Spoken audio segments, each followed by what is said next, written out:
కాంగ్రెస్ ప్రజాప్రభుత్వంపై కేటీఆర్ వైఖరిపై నిన్న కాంగ్రెస్ మేనిఫెస్టోని కించపరుచుతూ 420 అని వ్యాఖ్యానించడంపై కాంగ్రెస్ ప్రభుత్వంపై విషం చిమ్మడం కేటీఆర్ బుద్ధి మారడం లేదని ధ్వజమెత్తారు టీపీసీసీ అధికార ప్రతినిధి దయాకర్. ఓయూ ఆర్ట్స్ కళాశాల సాక్షిగా చర్చకు సిద్ధమా అని హెచ్చరించారు. ఈ కార్యక్రమంలో వారితో పాటు ఎన్ఎస్సీఐ ఓయూ ప్రెసిడెంట్ మేడ శ్రీను, బీసీ సంఘం మహేష్ గౌడ్, విజయ్, సుమన్, వీరేందర్, బాలకృష్ణ తదితరులు పాల్గొన్నారు.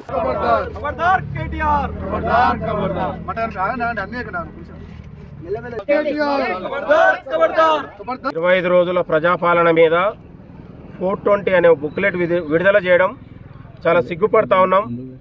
10 ఏళ్ల పాలనలో గాడిద పళ్ళు దోయినటువంటి కేటీఆర్, కేసీఆర్లు తెలంగాణ సంపదను దోచుకొని లక్షల కోట్ల రూపాయలు దాచుకొని ఇవాళ అక్రమ ప్రాజెక్టులు కట్టి ఇవాళ అవినీతి సొమ్మును దాచుకున్నటువంటి కేటీఆర్ 10 ఏళ్ల పాలనలో 10 ఏళ్ళు ప్రజలు మీ పాలన మీకు ఒప్పచెప్తే గాడిద పళ్ళు దోవి ప్రజలను ఇబ్బంది పెట్టి ప్రజల అవసరాలను, ప్రజల సమస్యలను తీర్చకుండా దాచుకొని దొంగల్లా పారిపోయినటువంటి దొంగలు ఇవాళ బీఆర్ఎస్కు వీఆర్ఎస్ ఇచ్చిన సిగ్గు లేకుండా ఇవాళ కాంగ్రెస్ ప్రభుత్వం మీద విమర్శలు చేస్తూ మీరు బుక్లెట్ విడుదల చేస్తే కూడా ఇది ప్రజలు నమ్మరు.